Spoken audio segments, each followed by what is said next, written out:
Podium Podcast. Lo mejor está por escuchar.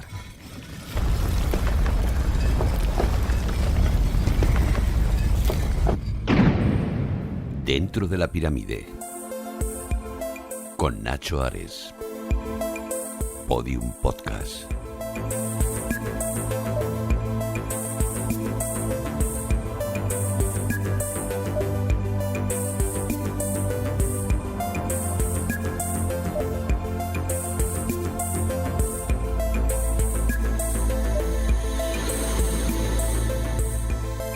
Bienvenidos a Dentro de la Pirámide.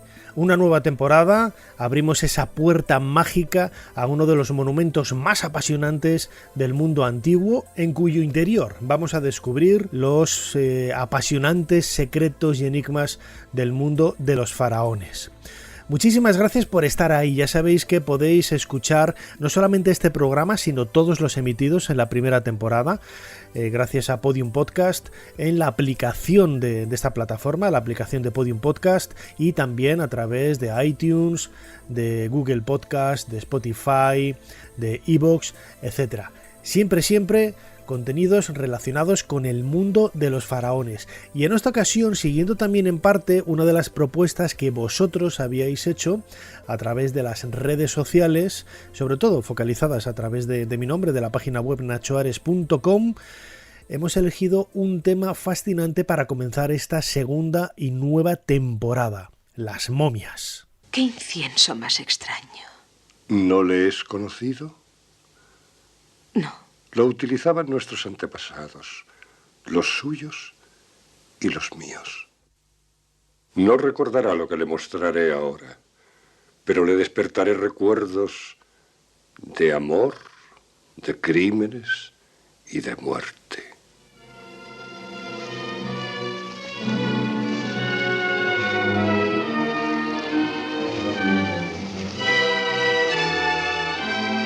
Me encanta esta escena, procede de la película La momia, de Boris Karloff, protagonizada por este actor, uno de los genios del cine de terror, una película realizada por la Universal en el año 1932. Es curioso que las momias ambientadas, las momias procedentes del antiguo Egipto, siempre han sido uno de esos referentes del mundo del terror.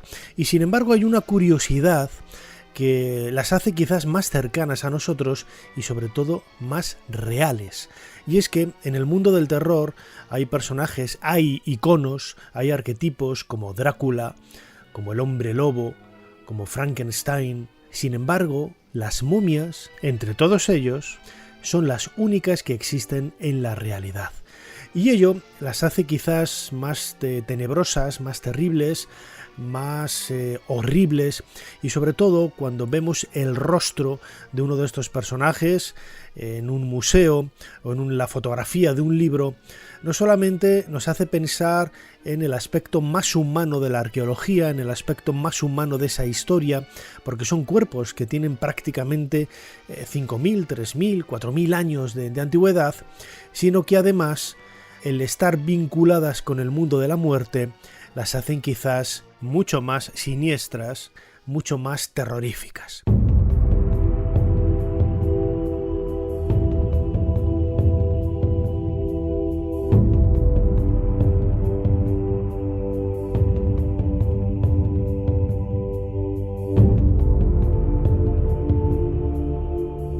Sin embargo, cuando los antiguos egipcios hacían de un cuerpo humano, lo convertían en una momia, ellos desde luego no estaban sobre todo creando un objeto terrorífico, ni mucho menos algo que fuera visible para el resto de las personas. No era más que un trámite quizás podríamos decir hasta burocrático, para poder, desde su punto de vista teológico, desde su punto de vista religioso, seguir continuando esa vida en el más allá. Recordemos en el podcast de la temporada pasada ese episodio que dedicábamos a Viaje a la Vida, en donde hablábamos precisamente de que nosotros nosotros estamos condicionados a pensar que los antiguos egipcios estaban obsesionados con la muerte, porque solamente han llegado hasta nosotros tumbas, momias, ataúdes, sarcófagos, etc. Sin embargo, el conocimiento que tenemos de los egipcios es precisamente por la gran cantidad de material que ha llegado hasta nosotros por medio de las tumbas. Y sin embargo, lo real, lo verdaderamente cierto, es que ellos amaban la vida. No podemos estar calificando y evaluando el total de una cultura por una parte muy concreta del legado que nos han remitido. ¿Qué era una momia para los antiguos egipcios? ¿Cuál era su significado mágico? Ahí está el meollo de la cuestión y quizá la explicación de todos los enigmas que hay alrededor de estos cuerpos resecos. Le hemos preguntado a José Miguel Parra. Él es egiptólogo y publicó hace pocos años con la editorial Crítica un libro fantástico que recomiendo desde aquí, titulado Momias. Le hemos preguntado qué era una momia precisamente para los antiguos egipcios y esto es lo que nos ha respondido. Las momias para los egipcios eran un elemento básico para su supervivencia en el más allá, porque para ellos el ser humano estaba compuesto de 5 elementos: el Ka, el Ba, el nombre, la sombra y el cuerpo. El Ka sería algo así como la energía vital que los permite moverse, desplazarse, hacer todo tipo de acciones. Es decir, un poco como las pilas con las que venía cargadas este señor. Y el Ba sería, por el contrario, digamos que todo lo que es inanimado y convierte a una persona en el ser humano que es. La traducción más correcta sería un poco la personalidad, incluso podría decirse el efecto que una persona crea en los demás. Muchas veces se suele traducir por alma, pero digamos que es más bien eso, lo que te convierte a ti en la persona que eres, que no es físico. Y resulta que cuando uno se moría, esos 5 elementos se repartían por el mundo, por así decirlo, se deshacían y solamente se volvían a unir cuando uno realizaba los ritos funerarios adecuados. Entonces resulta que para poder entrar y salir del otro mundo, los egipcios necesitaban de un punto de referencia en la tumba, y ese punto de referencia era el cuerpo del difunto. De modo que el único modo de que ese cuerpo no llegara a desaparecer y sirviera de ancla, de punto de referencia a esos elementos que podían entrar y salir del más allá, pues tenía que convertirse en una momia. Y ese es el significado básico, tener un cuerpo al que poder retornar cuando el Ba, y en algunos casos el Ka, pues volvían al mundo de los vivos o volvían al mundo de los muertos.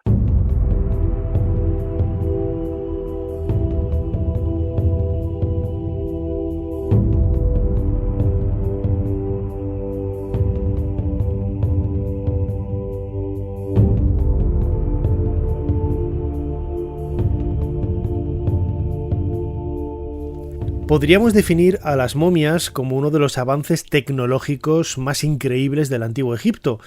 Casi podríamos señalar que incluso superior a la construcción de las pirámides, que siempre se ha dicho que tenían una orientación extraordinaria hacia estrellas y ello implicaba pues un conocimiento también astronómico increíble. Los métodos de trabajo de los antiguos egipcios en relación a la desecación de los cadáveres fue realmente sobrecogedor. El secreto estriba principalmente en ese detalle. Ellos fueron capaces de percatarse de que eliminando la humedad que tenía el cuerpo conseguían resecarlo y en definitiva momificarlo de forma artificial. Lógicamente este proceso no fue un descubrimiento de la noche a la mañana. Intuimos que esas momias, quizá esas primeras momias, aparecen de una forma natural, ya que los enterramientos que se hacían en época prehistórica, en el 4º milenio antes de nuestra era, era un simple hoyo en la arena que desecaba de manera natural al cuerpo.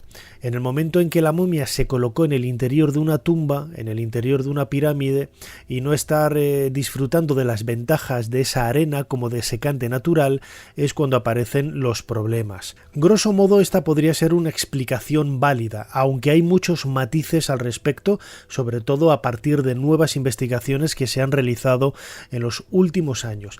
Pero en cualquier caso, la detección, el darse cuenta de que la humedad era la causante de la putrefacción de los tejidos, de los órganos que componían el cuerpo humano, ahí es donde está la base del éxito de esa momificación, que ha permitido que pues prácticamente 3.500 años después, como sucede con Ramsés II, con su padre Seti I, tengamos ejemplos de momias que son realmente extraordinarias y que parece que pertenecen a personas que han fallecido pues hace pocas semanas. Escuchamos a Mercedes González. Ella es experta en momias y pertenece al Instituto de Estudios Científicos de Momias. El secreto para que los antiguos egipcios llegasen a conseguir las excelentes momificaciones de las que hoy día podemos disfrutar, fue darse cuenta de que había algo dentro del propio organismo que era el que estaba provocando su descomposición, es decir, las vísceras intestinales. Por eso fue por lo que ellos fueron evolucionando las prácticas hasta conseguir lo que hoy día tenemos. El proceso de momificación consistía principalmente en la extracción de las vísceras abdominales y las vísceras torácicas. Lo único que dejaban dentro era el corazón, porque para los antiguos egipcios en él residía el ser de la persona.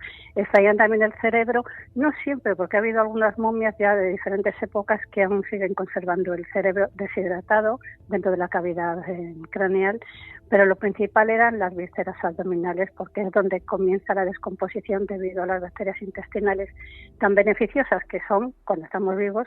Cuando fallece la persona también son beneficiosas porque son las que hacen que el cuerpo se vaya descomponiendo. Y es precisamente lo que los egipcios intentaban evitar y por eso las extraían.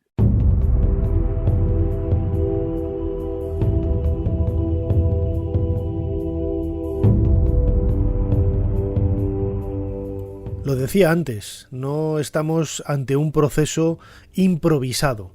Fueron muchos siglos, seguramente, de experimentación, de trabajo, y a medida que se conseguían esos avances, se iban amoldando a la propia evolución natural de las ideas, de la forma de enfrentarse al entorno natural que rodeaba a los antiguos egipcios. No daban puntada sin hilo, y seguramente las razones verdaderas que llevaron a la momificación nunca las llegaremos a conocer, porque nace este proceso en una época en donde no había escritura, es decir, estamos en la prehistoria.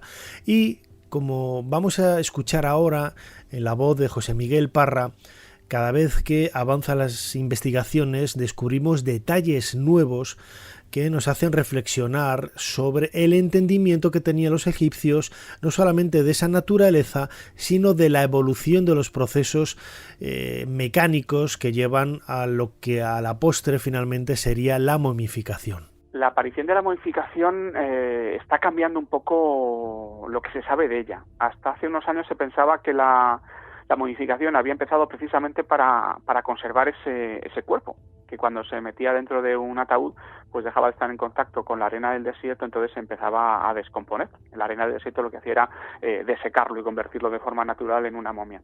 Sin embargo, en los descubrimientos que están haciendo ahora en Hieracómpolis, se han encontrado momias muy antiguas, del 4500, si no recuerdo mal, antes de Cristo, en las que ya hay partes del cuerpo que tienen algún tipo de venda e incluso que están embebidas en resina.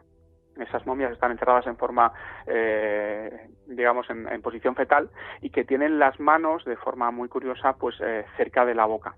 Entonces, hay algún tipo de origen ideológico y no el mero deseo de preservar el cuerpo en la aparición de las momias en el Antiguo Egipto. Lo que pasa es que como es un periodo en el que no hay ningún resto escrito, pues no sabemos exactamente por dónde sacar esa información, ¿no?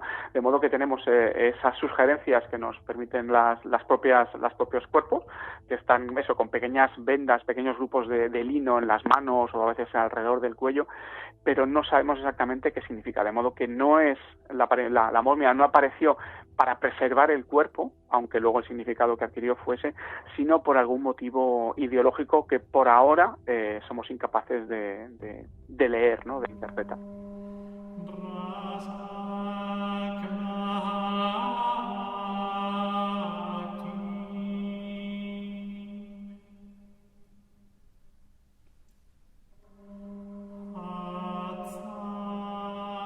El proceso para conocer cómo se hacía una momia en el antiguo Egipto ha llegado hasta nosotros no solamente por medio de las propias momias y el estudio forense que se ha realizado sobre ellas, sino también por otras fuentes, muchas de ellas contemporáneas. Hay algunas tumbas en la orilla oeste de Luxor en donde en diferentes viñetas se nos representa cómo era ese proceso de momificación. Realmente no explican, ¿no?, cuál es paso tras paso, o por lo menos no entran en los detalles que implicaban cuál era cada uno de esos procesos. Tenemos que imaginarnos un ritual muy complejo en el que pues un sacerdote lector iba acompañando a ese proceso sacralizado de momificación. El propio proceso en sí mismo debía de realizarse en algunas tiendas fuera de las ciudades. En la necrópolis de Saqqara apareció hace muy poquitos años los restos de un espacio que seguramente estaba relacionado con este lugar de trabajo. Las personas que trabajaban y realizaban las tareas de la momificación, se ha dicho que si eran ladrones, que si eran gente de mal vivir, que acababa en estos lugares un poco denostados, un poco marginados, ya que el olor, la cercanía con el muerto y todo lo que implicaba este aspecto, pues desde el punto de vista de los antiguos egipcios quizás más abyecto, no debía de estar pues en manos de gente noble, de gente importante o de gente convencional, ¿no? Lo cierto es que también desde otro punto de vista podríamos pensar que los reyes desde luego no iban a ceder su cuerpo para la momificación a personas de baja estofa, ¿no? El problema, como digo, es muy grande. Hay una fuente muy importante de mediados del siglo V antes de nuestra era, que es el testimonio de Heródoto. Heródoto fue un viajero, un historiador griego, según Cicerón, el padre de la historia, y en su libro segundo nos relata con mucho detalle cómo era ese proceso de momificación tal y como a él le habían contado los sacerdotes que observó en esta época en donde todavía se seguía llevando a cabo el procedimiento de la momificación.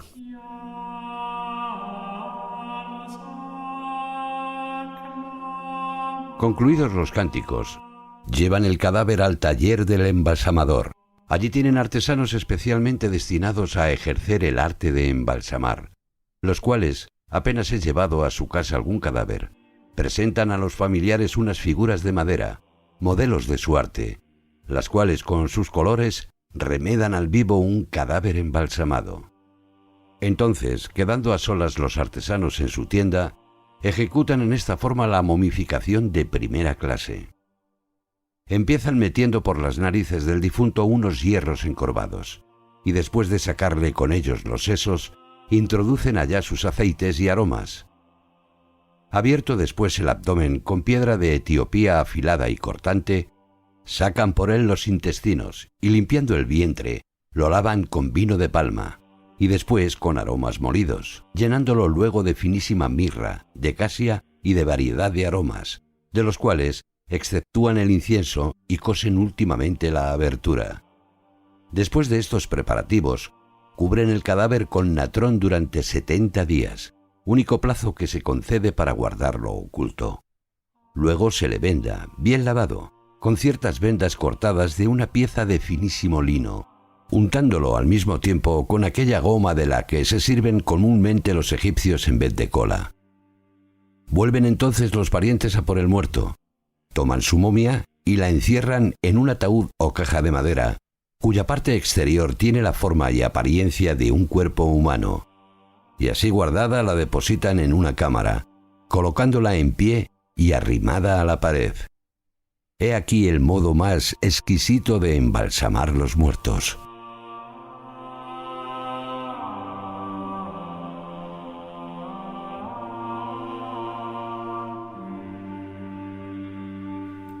La investigación moderna ha corroborado el testimonio de Heródoto.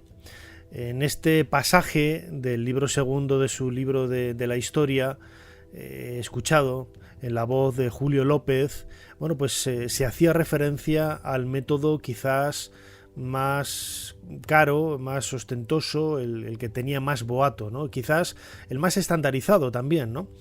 Y luego habla de otros procesos mucho más económicos, más baratos, hasta llegar a un punto en el que simplemente al cadáver ni se le extraían las vísceras, sino que se le colocaba dentro de una tinaja con unos aceites especiales, se le sumergía ahí un tiempo y luego se entregaba a la familia, ¿no? En cualquier caso, todo ello debía de estar perfectamente pautado, perfectamente medido, y desde el punto de vista del ritual, del mensaje religioso que se quería enviar, pues perfectamente puesto por escrito. La ciencia moderna, como decía ahora, ha intentado emular ese proceso de momificación.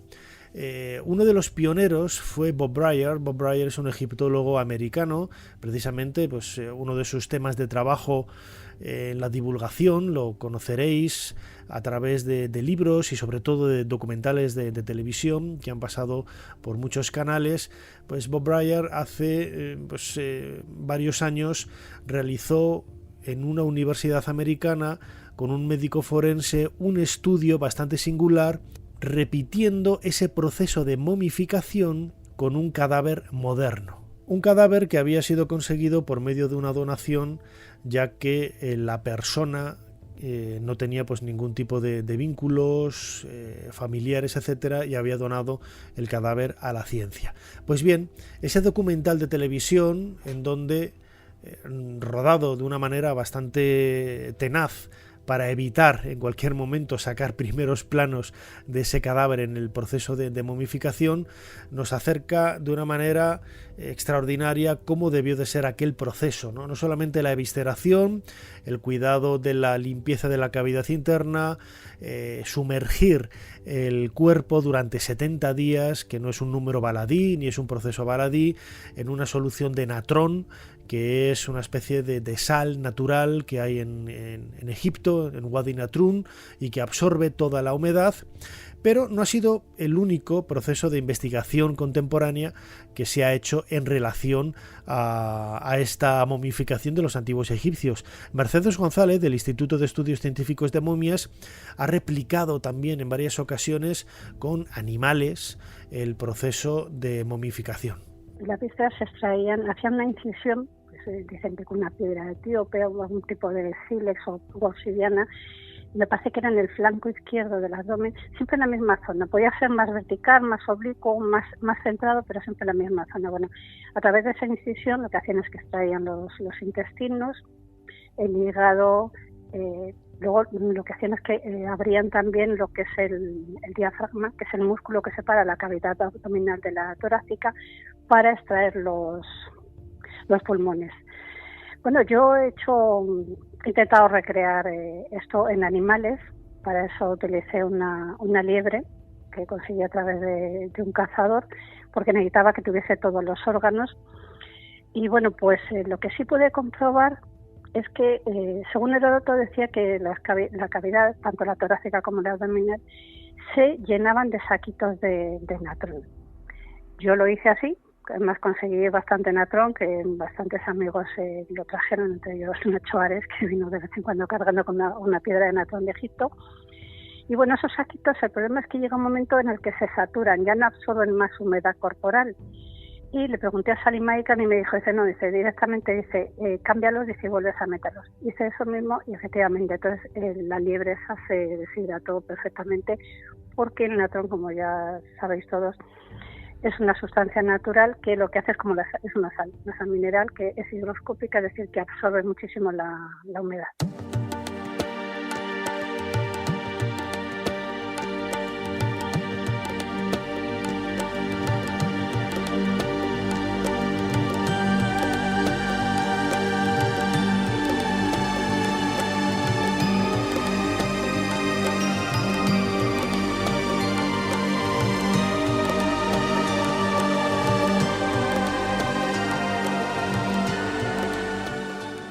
Las momias han sido una seña de identidad del mundo egipcio desde la propia antigüedad. A lo largo de la historia, y sobre todo a partir del siglo XVIII y XIX, después de la expedición de Napoleón en 1798, el conocimiento que se ha tenido de Egipto en Occidente ha sido mucho más profundo. Comenzaron los viajes y muchos de esos viajeros traían a Europa momias que, por ejemplo, en Inglaterra eran desvendadas, abiertas, en sesiones privadas que se montaban en mansiones para gente muy selecta, ¿no? Era quizás uno de los mayores espectáculos de la Inglaterra de la segunda mitad del siglo XIX, ser invitado a la casa de un burgués o de una persona noble en donde se iba a desvendar después de la cena una momia egipcia recién traída del país de los faraones. También hay mucha leyenda urbana, ¿no?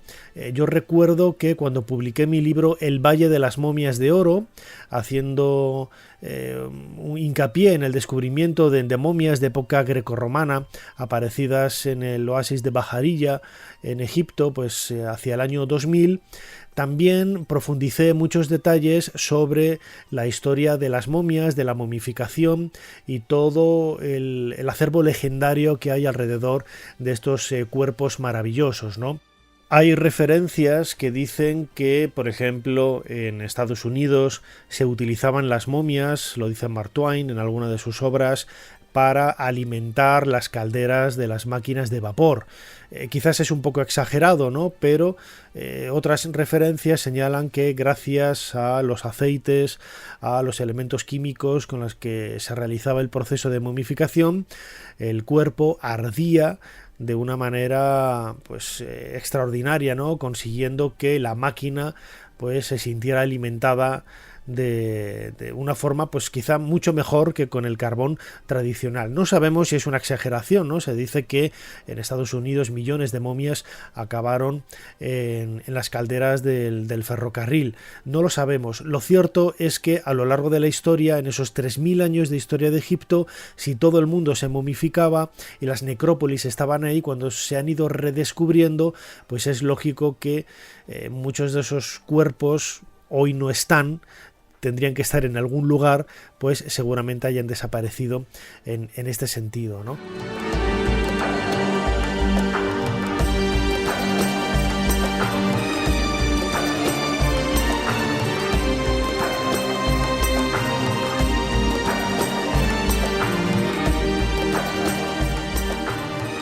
En la actualidad, el trato de las momias en los museos es mucho más respetuoso a como se hacía hace décadas o incluso en el siglo XIX. En la Universidad de Manchester, en el museo donde yo estudié, recuerdo hace apenas 10-15 años hubo la controversia de si exhibir o no exhibir las momias, o exhibirlas cubiertas, completamente cubiertas, porque al ser restos humanos, bueno, pues parece que se estaba un poco deteriorando la imagen o el respeto que se pudiera tener hacia esas personas, en muchas ocasiones anónimas, porque al llegar a las colecciones europeas se dejó de lado el ataúd, el contexto arqueológico de la tumba, de la propia momia, el sarcófago, etcétera, y no conocemos los datos, no conocemos ese DNI arqueológico de las momias que cubren en muchas ocasiones salas de los museos. Sin embargo, hasta nosotros han llegado miles de momias, y algunas de ellas pertenecientes a los protagonistas de la historia de Egipto. Me estoy refiriendo a sus faraones. En la actualidad conocemos dos escondites de momias reales.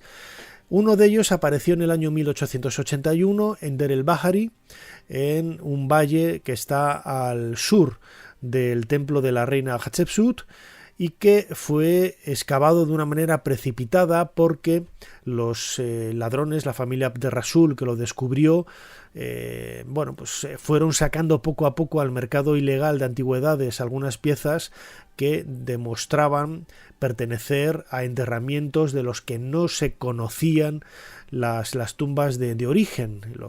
Las autoridades se pusieron alerta y comenzaron a buscar hasta dar con este hallazgo. En total, casi 40 momias escondidas en este emplazamiento, llevadas allí en un momento de crisis seguramente de la historia de Egipto, hacia el año 1000 antes de nuestra era, sacándolas del Valle de los Reyes, la necrópolis cercana, apenas un par de cientos de metros, y escondidas en este lugar que en la actualidad está siendo reexcavado por una misión arqueológica española de la Universidad Complutense de Madrid. José Ramón Pérez Acino, director del proyecto Luxor C2, que lleva ya varias campañas trabajando en este emplazamiento, nos cuenta cuál es la historia del hallazgo de este increíble tesoro arqueológico repleto de momias reales con los rostros de los protagonistas de la historia de Egipto. En 1881 se produce el primero de las grandes sorpresas que la arqueología egipcia tenía que ofrecer, ¿no?, al mundo. La arqueología, el estudio de Egipto, el Egipto antiguo, en esos años está precisamente surgiendo en todas las universidades y cátedras europeas, y precisamente en esos momentos se produce el hallazgo de la tumba que alberga los cuerpos momificados de los monarcas más conocidos de aquel momento: Ramsés II, Tutmosis III, en fin, un número muy alto, ¿no? El hecho es impactante en cuanto a que coloca delante de la cara de Occidente, por medio de fotografías, por medio de los medios de comunicación de masas incipientes en aquel momento, la cara de los personajes históricos, ¿no?, la cara de Ramsés, la cara de Tutmosis. La ciencia tuvo en aquel momento delante de ellos, con la posibilidad de interactuar y de explorar los cuerpos físicos conservados, en algunos casos muy bien conservados, de los protagonistas de muchísimos de los capítulos más importantes de la historia del Egipto antiguo. Esto supuso un antes y un después, clarísimamente, ¿no? El impacto que tuvo en la opinión pública, por ejemplo, pues dio lugar a algunas de las novelas y del desarrollo del mito de la momia, ¿no? La idea de que la momia vuelve. Las momias del Valle habían vuelto de alguna manera, habían regresado, la arqueología las había traído de nuevo a nuestro presente. Es curioso cómo los cuerpos modificados de los monarcas siguen ejerciendo una fascinación tremenda. La afluencia de visitantes en el Museo del Cairo, donde se pueden observar, es constante. La curiosidad, la atracción, ¿verdad?, de la idea de poder estar mirando cara a cara a Ramsés II y este tipo de personas, es algo que Egipto ofrece y que es único en la historia de los estados antiguos.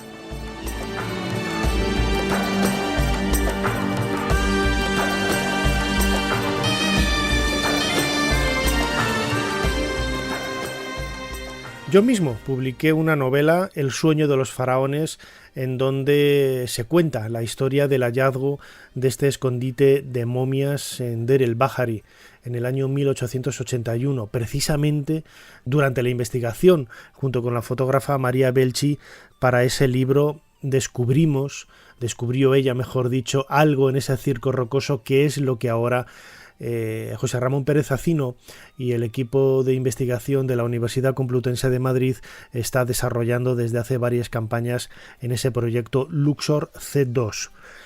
La influencia de la familia Abderrasul, la influencia de ese descubrimiento en Deir el-Bahari ha llegado hasta nosotros de una manera realmente fuerte. Sadi Abdel Salam, en el año 1968 o 1969 creo que fue, realizó una película que es un clásico de la historia del cine egipcio.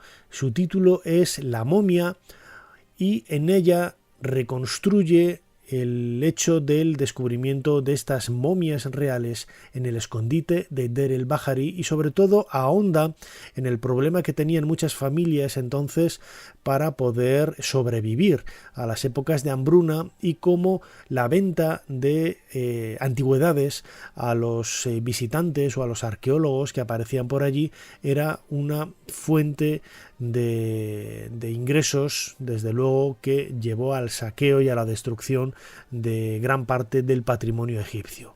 Salud a nuestro jefe. No pienses demasiado en los efendis, como hicieron los viejos de la tribu. Los efendis no me preocupan. Buena señal para un jefe. Sin embargo, ¿es bueno que un jefe se fíe de un extranjero? Solo era un extranjero que estaba de paso. Y que trabaja por cuenta de los efendis. Ellos también son extranjeros que están de paso. ¿Cuántos extranjeros más tienen que venir a nuestra montaña para explotarla, hijo de Salim? No necesito vuestras palabras para saber quién soy.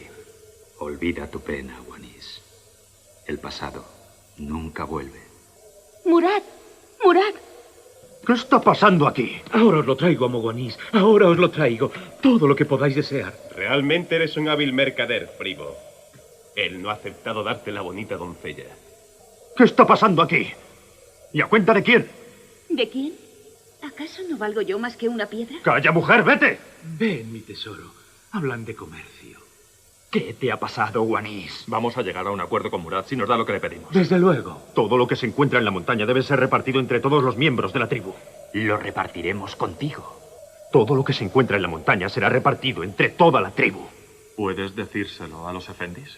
Ahora eres nuestro jefe. ¿Y por qué tendríamos que repartirlo con los viejos y perder la mitad? La montaña ya no es solo de ellos. En el nombre del cielo, ¿cómo debería llamaros?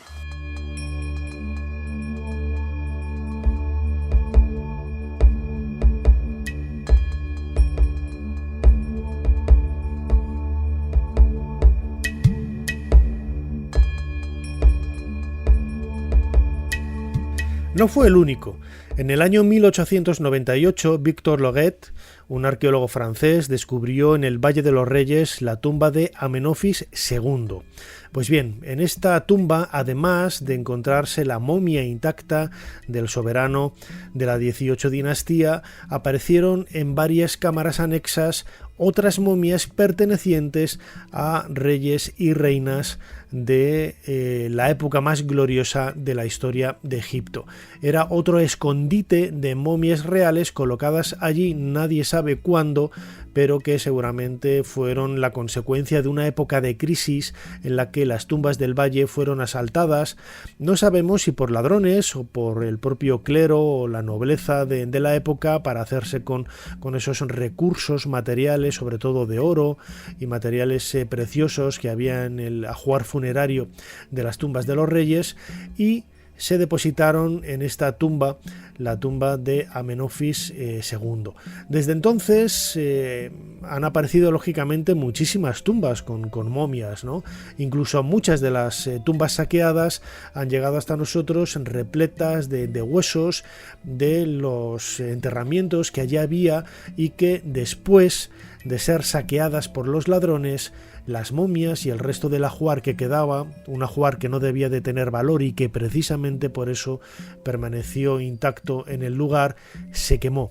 Se quemó, las tumbas han llegado hasta nosotros con las paredes cubiertas de hollín y estos huesos absolutamente incinerados como resultado del paso de los ladrones. Algo realmente terrorífico, porque ya nos está hablando de el sentimiento o del miedo a la maldición de la momia ya en época faraónica. Es decir, el hecho, lo cuentan los ladrones también en los juicios que han llegado hasta nosotros en papiros, dicen que al salir de la pirámide o al salir de la tumba quemaban el resto del ajuar que allí quedaba, incluso a las momias, por miedo seguramente a que los espíritus que habitaban en estos lugares sagrados los atacaran en la salida. Yo diría que este pobre diablo tuvo una muerte terrible.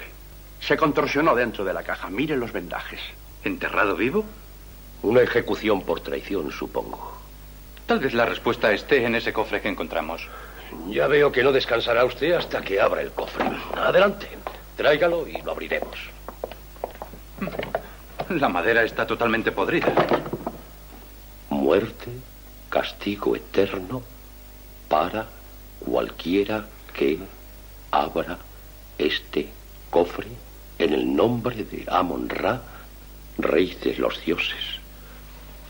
Santo cielo, Miller, qué terrible maldición. Veamos lo que hay dentro. Espere. Violará la maldición. Reconozco su experiencia en las ciencias ocultas, Miller, pero no permitiré que sus creencias interfieran mi trabajo. Si la leyenda es verdad, ese cofre podría contener el alma de Fom, el sagrado de los sagrados del templo. Estoy impaciente por volver a averiguarlo. Los dioses siguen viviendo en estas colinas, en los templos en ruinas. Piense que no todas las maldiciones se han debilitado. Algunas de esas maldiciones siguen teniendo su poder. Pienso que ese cofre traerá desgracia a quien lo abra.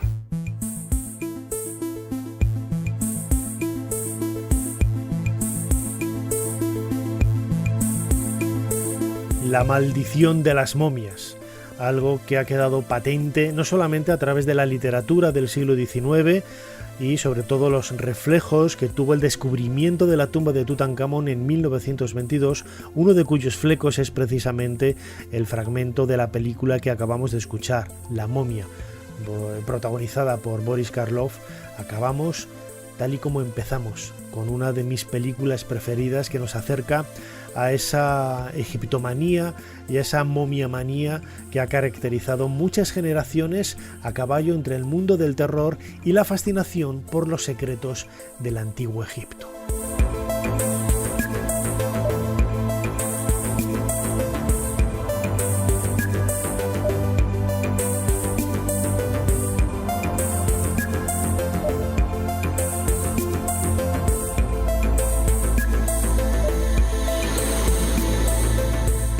Hasta aquí este nuevo episodio de Dentro de la Pirámide. Con él comenzamos esta nueva temporada y, como siempre que lo preguntáis mucho, os lo vuelvo a repetir, la música que utilizamos en la sintonía de entrada y salida del programa Analog Sequence pertenece a un grupo que se llama ADSR, Jorge Landeira y Marcel Castro, que no tienen editada, no tienen en el mercado la música, así que la podéis escuchar aquí o también en el canal de YouTube que tiene el mismo nombre, Dentro de la Pirámide, mi canal de YouTube, en donde complementamos las informaciones que aparecen aquí en Podium Podcast.